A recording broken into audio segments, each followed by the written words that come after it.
So we've got YouTube live. So for you guys on YouTube, thanks for tuning in. And we are obviously in our MeetRx platform answering questions. So, all right, Eugene, do me a favor. Tell me a little bit about yourself.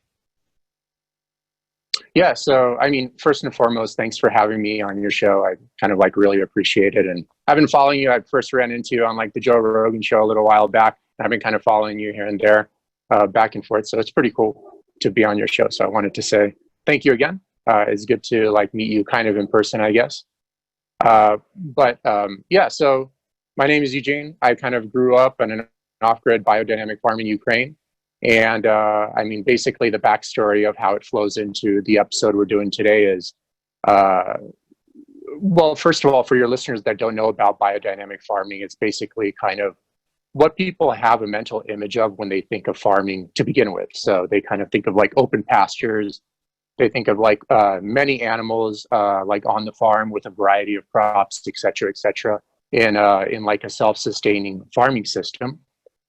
And basically, when I moved to the US and I went to Costco for the first time, I thought like, for example, everyone was just farming that way. Everyone was farming like chemical free with like no added synthetic hormones or like the sustainable farming system. And basically, I didn't bother to question the food production practices at all. And I just bought like the kind of cheapest stuff you can find, you know, like 50 eggs for like $1.50 at like Costco or something like that, because I'm like, man, the US has mastered like biodynamic farming. You know, this is like why everyone wants to come here, because look, they can kind of raise chickens on pasture in this biodynamic manner and still sell eggs for like $1.50 for like 50 of them. I'm of course exaggerating, but I was just kind of surprised that they can have these grocery stores full of so much produce and produce it in, you know, a high quality biodynamic way. And basically, maybe like 4 years ago, I ran into a video on YouTube titled Nutrition, the Dirt Facts. And the person presenting the material was a guy named Paul Chek. And he's basically like a very well-known holistic health expert that's very into like like factory farming, et cetera. And then basically after that, I came to the realization that like, man, maybe the food that's, you know, like found at Costco or places like that is produced in a way different manner than what we produced it as on that off-grid biodynamic farm in Ukraine.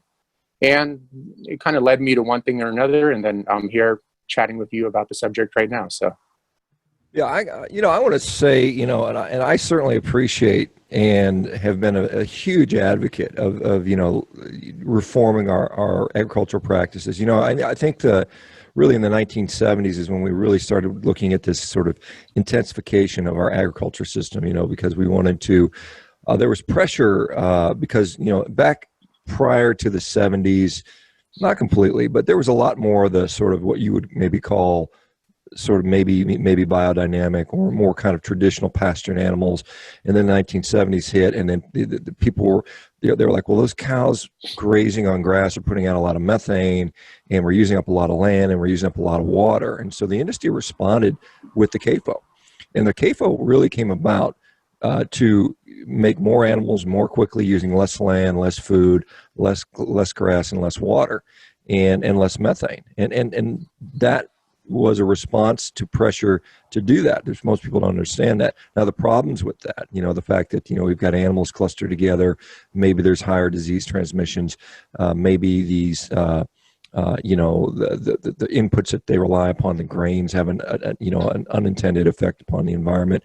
And so it's kind of interesting to see that, you know, you were seeing that with that experiment has had a lot of negatives. Now, what it did do was it allowed us to produce a hell of a lot more food, a lot more cheaply, and Americans and other people around the world, quite honestly, like the fact that they can get high quality nutrition.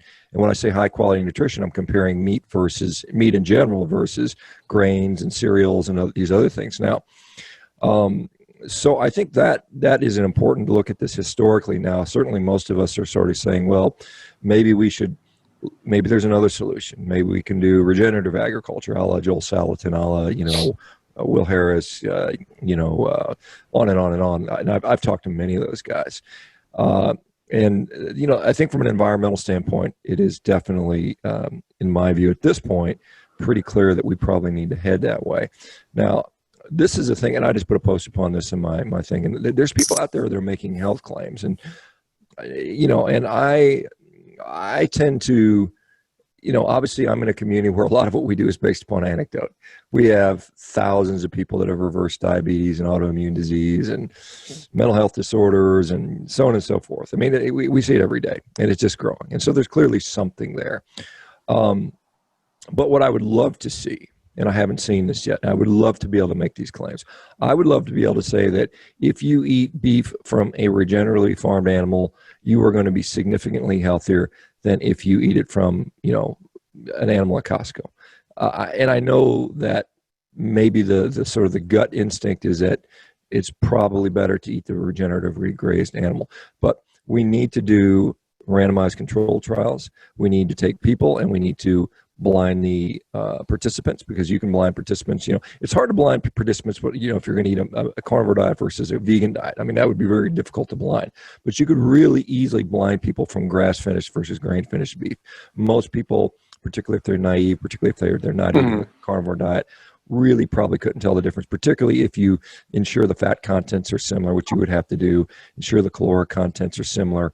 I mean, these things are doable. And, you'd ask about what are the outcomes. And a lot of people like to make claims about, oh, well, if you eat a vegan diet, you're going to live longer and not get heart disease. Well, that's just BS. There's no studies that can show that. There's no studies that have ever done or can be done. But what you can do is you can show that if I eat grass-finished, regeneratively raised meat and my diabetes reverses, I can show that in 3 months. I can show that in 6 months. Now, the interesting thing to me would be, say, what if you put those people up against people eating grain-finished beef and see what happens to their diabetes? And if there's a significant difference, and I hope there would be. I mean, honestly, I hope that's the case. But unfortunately, we don't have that data. Unfortunately, no one's paid for that study. Unfortunately, no one's done that study. And fortunately or unfortunately, depending on how you look at it, we are seeing people in this community that are eating Costco beef and reversing diabetes. So that's interesting. Yeah, and you're absolutely right. So I've got some dogs that decided to bark right now, so I was trying to let them get their thing done. But so no worries. So. That is a question. Who's going to do the studies? When are the studies going to be done? I think that study could be done for $250,000. I have approached, because people they're out there accusing me, oh, you're a carnivore Cargill shill because you make statements like this. And all I'm trying to say is we don't have the data yet. And I honestly, like I said, if those studies came out and somebody were to do those studies and it showed that regeneratively grazed beef was so much better for human health, I'd love to be able to say that. I would shout that from the rooftops. I went to the NCBA, National Cattlemen's Beef Association, which has lots and lots of money for research, And I asked them, hey guys, can you support some carnivore studies? And these guys basically represent these big packing agencies, the Cargill, Tyson, and they basically just said, no, we're not really interested in that. So interesting. So, but having said that, having made that caveat about human health claims, which I think it's premature to make those claims, or at least, and I don't mind people supporting that and saying that, yes, we've got more CLA, conjugated linoleic acid, we've got more zinc, we've got more, this or that. That's fine. You can make those claims, but then to make that second leap to there and say, and therefore you must eat this way because your health is going to be better. We just haven't proven that part. And so that's my biggest criticism there. But from the environmental standpoint, I think we have some pretty compelling evidence that farming in a certain way is better for the soil, better for biodiversity, better for probably the environment in general. And I think what we're seeing more and more is you can make money at it as a rancher. You can become profitable. You can get off being dependent upon the fertilizers and all the equipment and going into huge amounts of debt, which you can never get out of. So sorry about that. That was a bit of a soliloquy on my part. I don't want to monopolize the conversation. Yeah, that's good. You're very knowledgeable about the farming system. So yeah, go ahead and just kind of expand more upon what you want to talk about. Yeah, so basically after watching, that presentation Paul Check did on YouTube titled Nutrition, the Dirt Facts, that's when I kind of woke up from the matrix, like quote unquote the matrix, and I came to the realization, like I mentioned before, the food kind of produced in the industrial farming system, like for instance, a lot of the food you'd find at places at Costco, was like dramatically different than the way we produced it on that off-grid biodynamic farm in Ukraine. But basically, that's kind of actually where all the confusion began. So I guess to make it easy to explain, let's just say like one of your listeners wants to improve their health, and they hire like a dietitian to help them from the nutrition perspective on how to go about like optimizing their health. And among a variety of things, the dietitian tells the person something like, oh, like eat more grass-fed beef, for example. Okay, so like that advice is very good. So it's solid advice, but let's kind of take that advice and take it like the average person and have that average person apply it in the real world to optimize their health. So typically, like the average person, like 99% of people will probably go to the supermarket. And the initial thing is kind of like a little bit obvious. A lot of people know about this, but we'll dive deeper more into like the grass-fed label claims or like the production practices of cattle in general.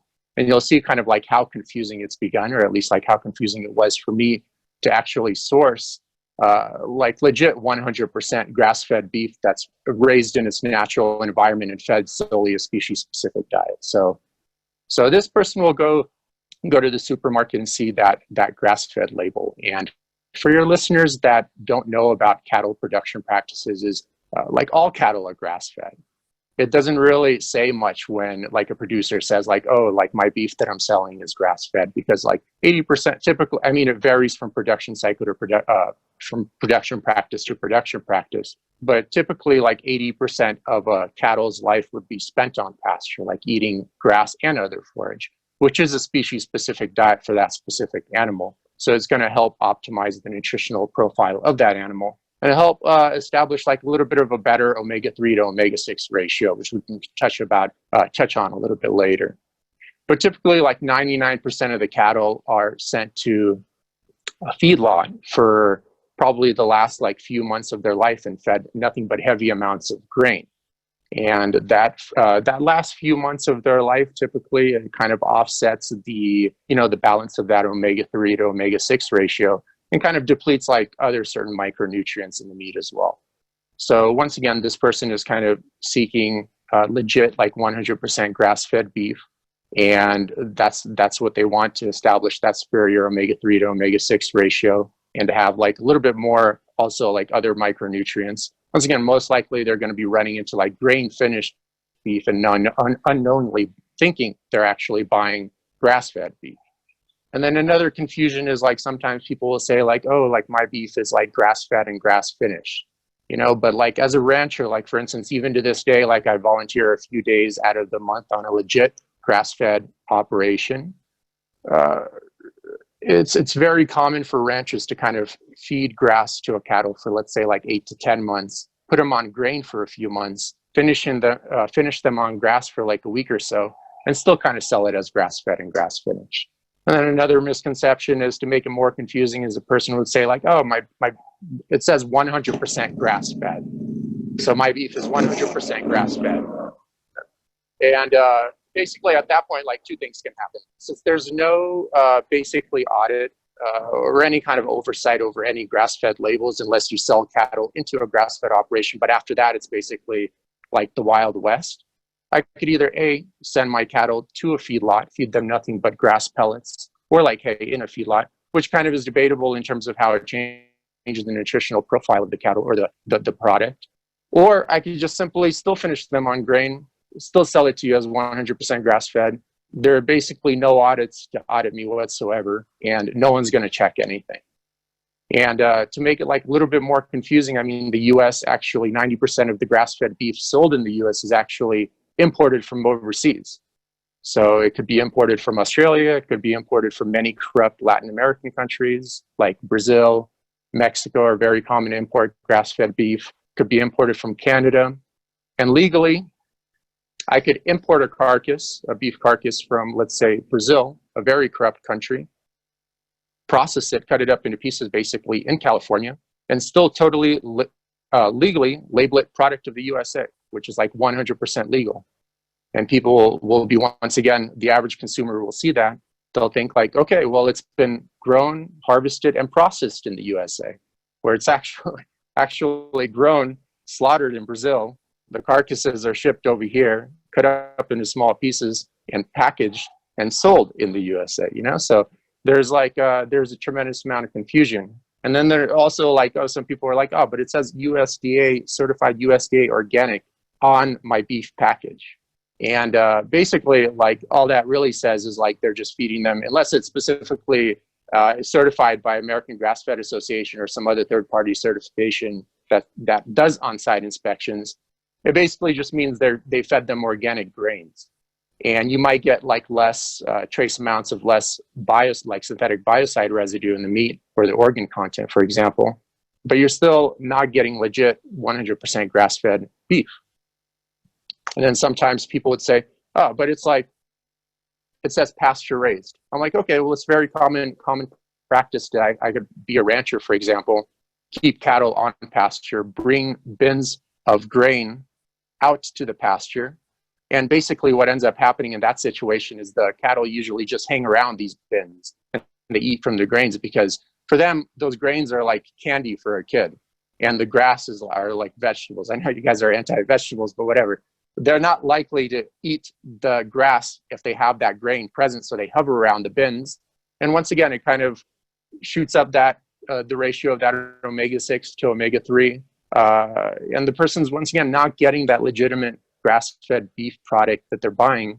But unless they kind of know these things, they will continue to buy that beef basically for their entire life and not even question it whatsoever. And that I find pretty ridiculous, because on how difficult it's become to source. Like if you actually want like 100% like high quality food products in the US, like how difficult it's become to do that. Yeah, and it's not a surprise to me, because I've known this stuff for a long time, that the labeling is extremely misleading, not just on grass finished, but all kinds of labels we see, natural, exactly. Organic. I mean, it goes on. And so it could be on fruits and vegetables as well. So it's not even excluded from that. It's just marketing. One that we had Chris Kerson on from Savor Institute, and they've gone out of their way to independently verify people as far as environmental impact. And so there's obviously some private organizations that have kind of done it, but the government is not really doing a very good job when it comes to you're getting what's on the label. That is absolutely clear. Some of the comments about the omega-6 to omega-3 ratio, mineral content, and I don't discount that. I'm still looking for clear evidence in human beings that's going to make a difference. And so again, those claims are, I think are valid. The extrapolation to, and thus it causes differences in human health, is still yet to be proven. But I certainly can see it being plausible, and I don't discount that. So how do we solve this? How do we solve this problem of not knowing what we're getting? I mean, obviously even the country of origin labeling law, the MCOOL law that was in effect for several years and then repealed back in, I think, 2014. Maybe 2016, I can't remember. Around that time. So we go to the grocery store, product of USA, when it's really processed in the USA. So it could be product of Mexico and Namibia and Brazil and, who knows? It could be from 25 different countries. And again, as you point out, some of them have different standards. I know Brazil, a few years ago, we banned all imports from Brazil because they had significant problems with contamination and infection that they were just kind of shuttling under the wire and weren't letting people know about. And so, is there a solution? Do you know a way for people to know what they're buying, basically, here in the U.S. at least? Yeah, so it just varies on how much time the person wants to invest. I think the most realistic solution for people that are looking for like legitimate grass-fed beef is basically to check out websites like AmericanGrassfed.org. You can scroll to the bottom of the website. They have an interactive map. You can basically click on that map, click on your state, and it will give you like basically a visual interactive map of like specific ranches in your area that are American Grass-Fed certified, which in my opinion is a very credible third-party certification body in the U.S. They Basically, the other option is no on-site inspections. At least they do on-site inspections before they certify people, and they also reserve the right to do just like a random inspection at any time they would like. They can kind of select any rancher in the area. There's like a bunch of them, actually, surprisingly. The industrial agricultural system hasn't put like every small rancher like out of business in the U.S. And they can kind of select the rancher they want. Most of them, if you contact them, they're more than happy to give you a tour of the ranch as well. And they could just order from there. So a lot of them do pick up. I like to personally just order and have it delivered to my house. So the place I order from is one of the places I order from. They kind of ship out on Tuesdays, and basically for $12, they deliver it to your door on Thursday. So which saves like a lot of time as well, because it's very time consuming to actually go to the grocery store. Also, you know, you have to like drive there, park in the parking lot, get out, hustle around. Now you have to wear masks, maybe get in lines if there are like too many people like at the door or whatever. So it's just like way better quality meat than you're going to find at the typical supermarket, and they deliver it to your door for $12. Like another website is eatwild.com. That's a great resource. At like the top left, they can see a tab where it's like eggs, dairy, and meat products. And once again, it's an interactive map. This one is for Canada as well. And they can kind of click on their state or their region, and it'll show you all the local distributors, and they all ship to your door. Or if people are really into it like me, they could just go volunteer at a local operation. So I've been volunteering at 5barbeef.com, 100% legit, 100% grass-fed operation.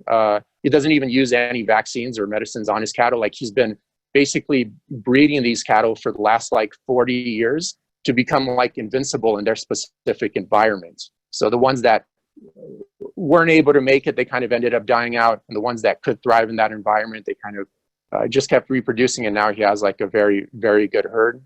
Doesn't clip his bulls, and 100% on pasture, no beta agonists, no steroids, no GMOs, no synthetic biocides or fertilizers used on the ground or any of that stuff. So it's probably not realistic for most people. That's what I did. And I buy my beef from him as well.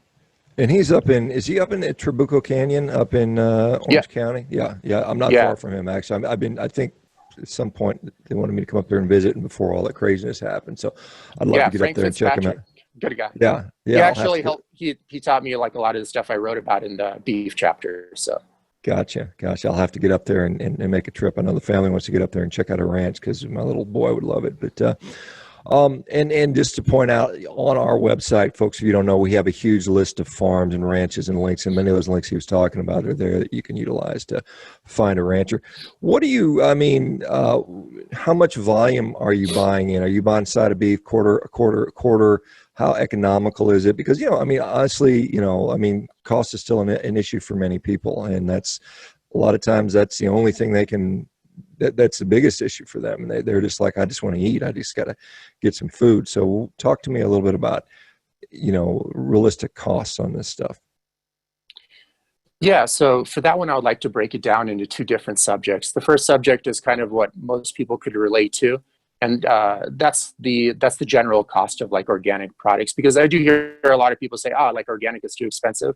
And ironically, or organic or like high quality pasture raised meat is too expensive. And ironically, I usually hear this statement from people that don't usually buy the product. It's just kind of like what they think it is. And without doing much research on it, they think it's just exponentially so much more expensive. It's like $2 million a pound for like legitimate grass-fed beef. So what I did was basically I went to a local kind of higher end supermarket, Sprouts.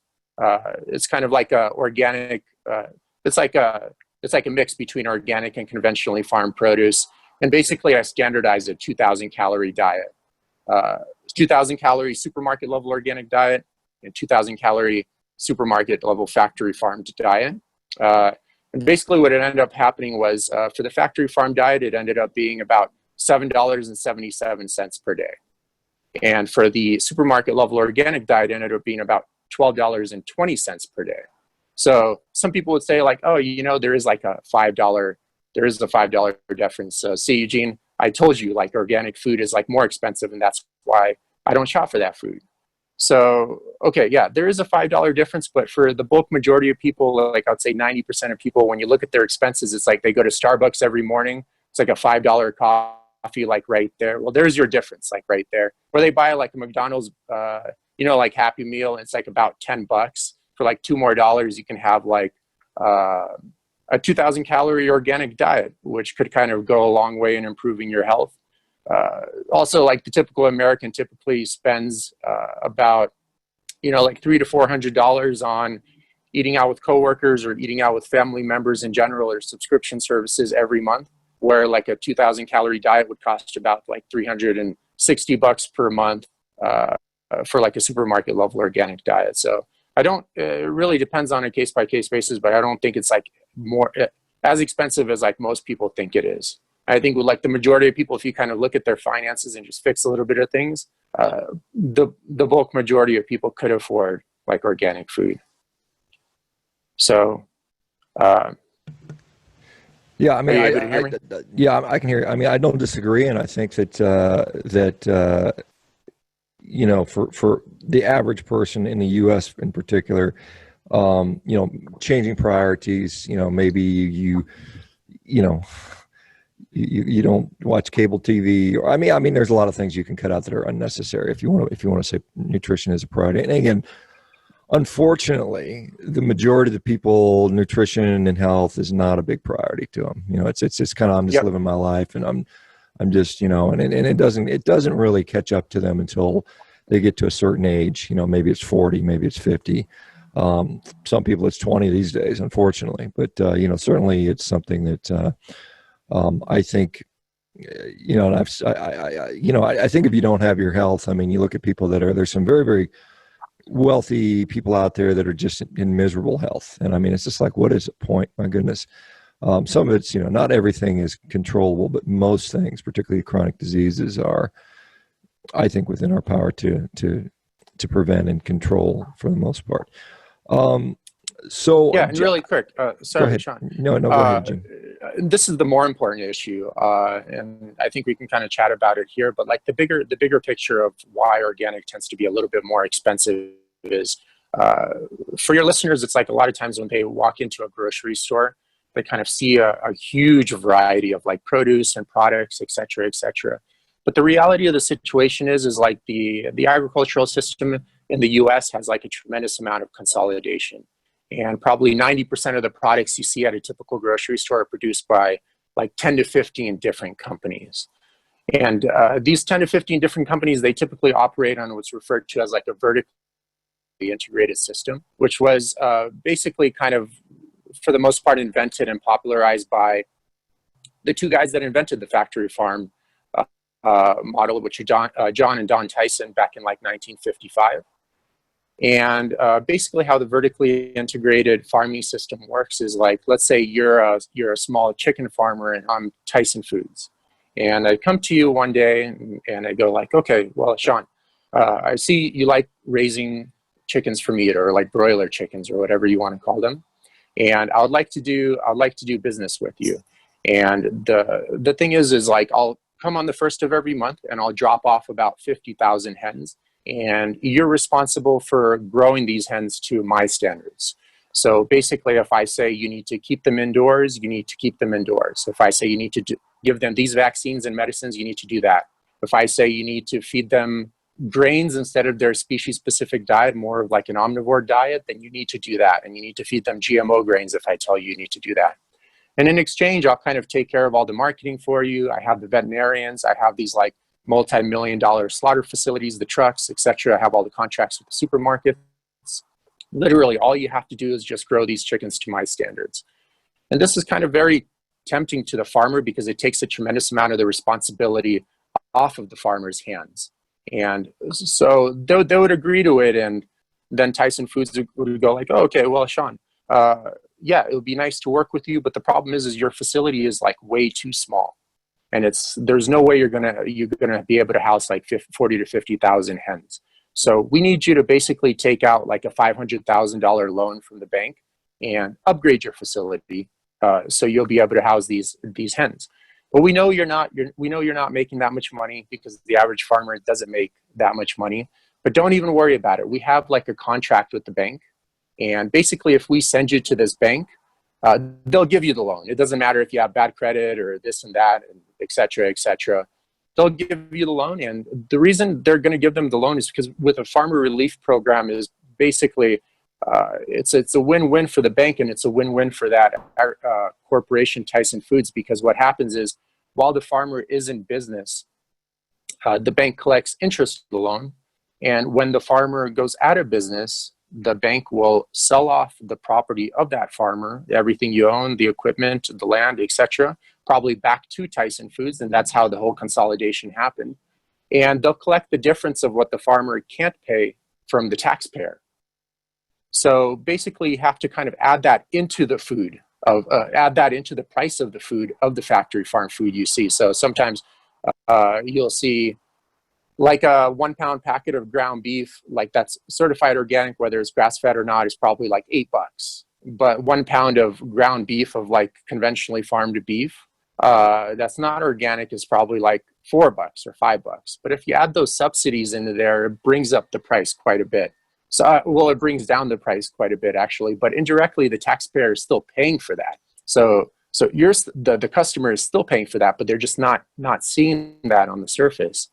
And then on top of that, in an animal production system, I mean, 80% of the cost comes from feeding the animal. And typically they're fed grains. And once again, those grains is subsidized by the taxpayer.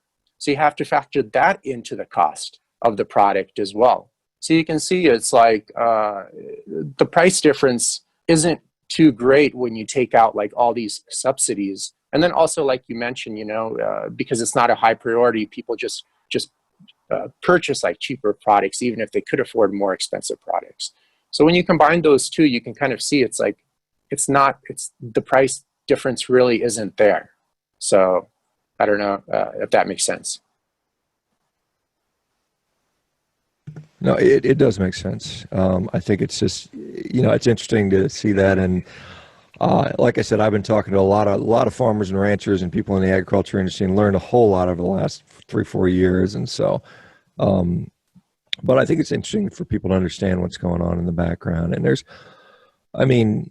all of our food production has similar issues. I mean, you can't just say, oh, it's, this product or that product. And, and some of the people are, some of the solutions that are being proposed, coming out of places like Silicon Valley, where they're investing in food as software. This is a we're gonna 3D print a steak or 3D print. You mean Memphis Meats or? Yeah, Memphis Meats, Mosa Meats. Yeah. Some of the other ones. There's all these chicken analogs, and the number of companies are getting funded and getting millions and millions, and in many cases tens and hundreds of millions of dollars to do this stuff is very worrying to me, because I think the people are putting money in there because they think it's going to be successful, and I think there's probably good reason for them to be optimistic. I mean, there's been so much made of how food, the way we grow food, is killing the environment, particularly as they point their finger at animal agriculture. That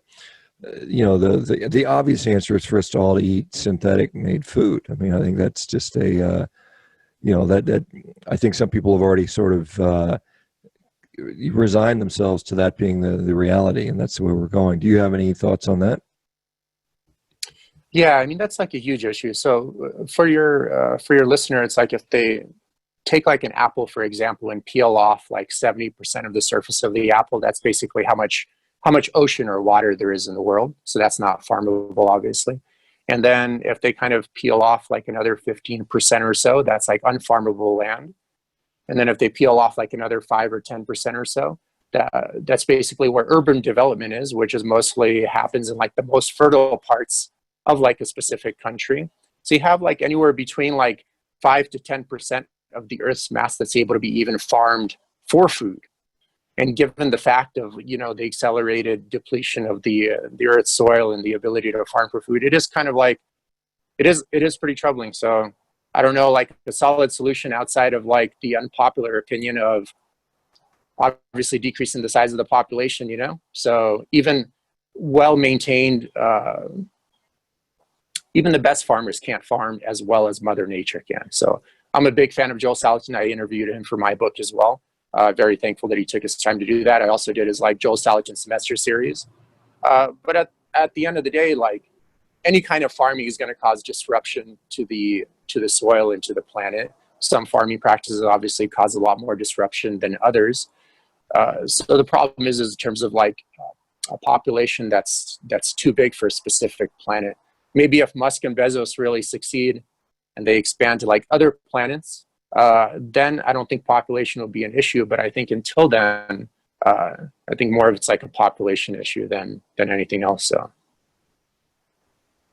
Is Bezos getting into the going to Mars thing too? I didn't realize he was jumping in on that train. Oh yeah, too. he's been into it for like a long time. Okay, yeah. I didn't realize. I he's know very Elon Musk like is, under the radar. He's not as like public about it as like as Musk is. So. Okay, gotcha. Well, anyway, I don't know what we're gonna. I've got some people I'd like to send to Mars, and this be the first one. Maybe. It's a long laundry list. Yeah, no, exactly. Anyway, yeah. So it is. And then that's the question: what are we going to eat on Mars? Are we going to be able to farm? Are we going to? Because and again, I'm not so concerned about what we're eating on Mars. I think that's a question that. Well, I think that's where hydroponics will really thrive. I'm not a big fan of hydroponics here, obviously, for obvious reasons, but I think that's where like really thrives. So, well, but one thing also for people that are I don't know how many vegetarians you have on your show, probably none. But like one thing about the U.S. also is like the U.S. is the only country that allows hydroponics to be certified as USDA organic. Like no other country allows that in the world and actually be sold as organic. So like for instance, in California, probably the bulk majority of like tomatoes, bell peppers, and blueberries come from hydroponics facilities. And for your listeners that don't know what that is basically a plant is like grown with an IV drip in like a container with like some solution. It's not even grown in the soil. And I don't have any like hardcore, evidence or like 2,000-year peer-reviewed studies to prove that there is a dramatic nutritional difference. But just from a common sense perspective, I mean, the Earth has been around for like 4.5 billion years of like very, very complicated evolution that not even like the best scientists kind of like have like a solid understanding of. And it took like that long to form the soil composition needed to form the plants that we're growing and eating today to arise. So by eliminating that part altogether and kind of growing it in like just some solution is already like very questionable. And in my opinion, like anything that's related to your health, it's always safe to presume guilty until proven innocent, as like my friend Jator Pierre would say. So I always steer on that side. And that kind of goes back a little bit more with the grain-fed meats too. So like, sure, there's not distinct evidence to show, like there's like a huge superior difference of grass-fed versus grain-fed meat. But the problem with grain-fed meats is typically if they are grain-fed, they're grain-fed in a feedlot. And that gives rise to like a myriad of other issues. One of the issues is like, even if it's organic grains, the US gets like half of its grains from super corrupt places like Ukraine and Turkey. And what typically happens is like the grains are grown conventionally there. So that means they're grown with a lot of like different synthetic biocides. And then basically the paperwork is changed at the broker level and imported as organic into the US. This is a very well-known problem that hasn't been able to be solved. So even if you're buying like USDA organic grain finished beef, it's like highly, highly questionable that it really is organic. And then obviously you're getting trace amounts of various biocides, and like the average newborn in an urban area born in America, I read one study, is already born with trace amounts of 200 different chemicals in their bloodstream. So that's extremely troubling as well. Also, when you get animals cramped up in like a feedlot situation, there's a greater chance of them for them to develop like amyloid buildups as well. And obviously that could be transmitted through diet, at least like through various studies I found in terms of like mice feeding studies. So they were fed amyloid contaminated beef, and they're able to be transmitted into the mice as well. So there's that problem also. And then obviously if they're in a feedlot environment, they're probably going to have to administer antibiotics to them. If it's a conventionally farmed environment, they're probably using steroid implants or maybe beta agonists as well. Obviously, like for example, like a pound of meat has a very small amount of synthetic estrogen as compared to like what an adult male would already have. But I would just look at it as like an overall toxic load of what a person is exposed to on a daily basis. If they're eating just that piece of steak, sure, it's probably not that big of a deal, but they're probably eating a variety of other foods that are grown with a variety of other synthetic biocides and like other chemicals, and then environmental chemicals as well. And the toxic load becomes very, very high in the average citizen's body. And I mean, sometimes people would say like, oh, you're exaggerating with these trace amounts of this, trace amounts of that. And obviously there's a lot that goes into developing a healthy body and a healthy mind. But honestly, in America, and anyone can take me up on this just right now, they can go anywhere, outside anywhere in America. And like 9 out of 10 people you run into are full of obesity and disease, full of mental and physical pain.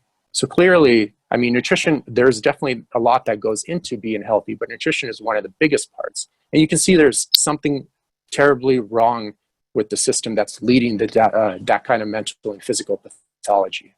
So I'd say like all those little things add up to, in my opinion, like quite a bit in terms of like a person's overall health.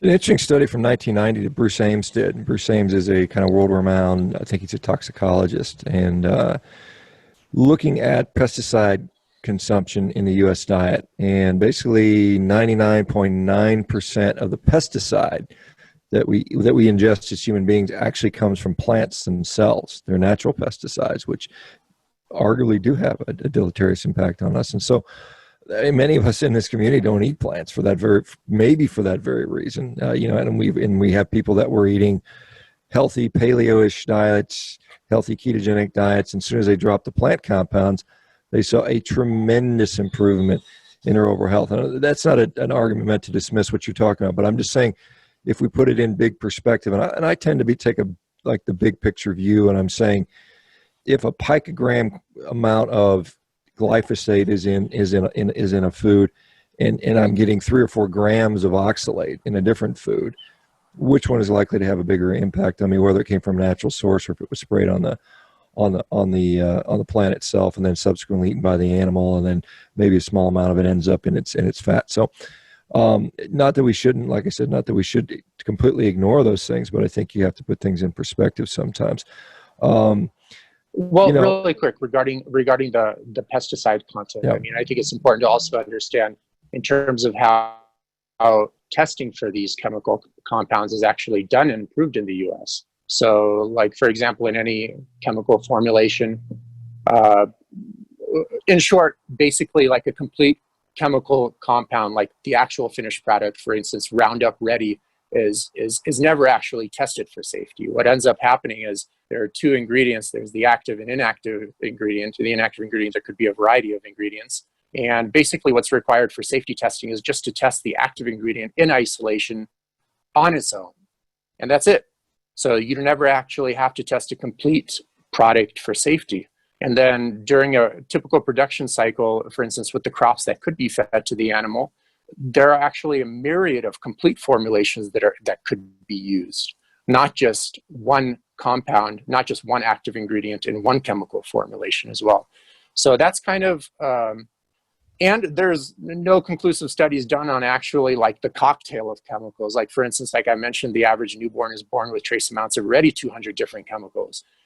Like I haven't personally seen any research myself in terms of, the safety of that combination of chemicals constantly found in the average newborn's body, which typically has like a lower metabolism as well, might not be able to break those chemicals down. So I don't know. In my opinion, it's always kind of like guilty until proven innocent. I think that's the best way, I think like you mentioned in a couple of your podcasts too, for like the 190,000 years of the 200,000 years of the Homo sapiens existence, everyone was just jacked. They were able to hunt mammoths, like just, get up and just go do that. And they didn't have exposures to all these chemicals. They had access to just animals that are fed a species-specific diet, for example. Definitely not fed grains. Fed with a myriad of synthetic biocides, not administered various drugs, et cetera, et cetera. So That's just my take. So I think there's just the testing of these chemical compounds is a little bit wishy-washy. And then on top of that, most of the safety testing is done in-house at these chemical companies' facilities by their scientists, so that's a little bit of like that's quite a bit of conflict of interest, and they never release these safety studies unless there's like a disgruntled employee that releases it, or there's some kind of lawsuit or something, and then they have to release it. And usually when they do release it, kind of like wishy-washy for the most part, not like very comprehensive. And in my opinion, it's kind of like companies like Monsanto, for example, they're like, oh, we developed all this like great technology, et cetera, et cetera. And I'm not against actually inventing that technology. I'm just against like them implementing the way they implement it and kind of the trickery that goes around it. And if it is so safe, if it is so well researched, I just don't understand why they're so secretive about the process. Like, why not share that? Like if you graduated from Stanford, for example, like why not put that on your resume? Like why leave that out? It seems like very, very questionable. That's all I'm saying. And given the amount of like, buyouts and corruption, et cetera, especially coming from Ukraine, I know that side of it as well. It's just always best to be safe than sorry, Yeah, I don't disagree with the general sentiment. Like I said, this is why I think it's so important to do some human studies to see what those actual impacts are. I would argue that, humans eating a species appropriate diet and just saying eating animals is far superior than eating a grain-based diet, which is what we've been doing for the last 10,000 years. And so that's maybe that's 99% of the battle. And then maybe some of these other things are an additional 1%. Maybe some of these other things are additional 10%. I mean, we just don't know the overall impact on that. And until someone is willing to pay for and do those human studies, and like I said, as a community of people, as someone who is promoting a meat-based diet, particularly when we're going to say, does meat raise this way versus that way, does it make a significant difference? I think that's critical information we should find out. But like I said, until somebody does the studies,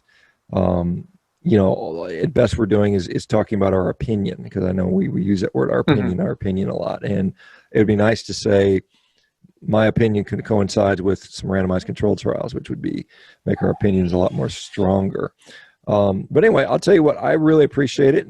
Thank you so much, Eugene, for coming on and sharing with us your wisdom. And, for those people that really do feel, and many of us do, and myself included, feel that it's important to support, animals raised in a certain way, finding out where to do that. So where do we find out more about you? Where are you active at? And if people wanted to get more information.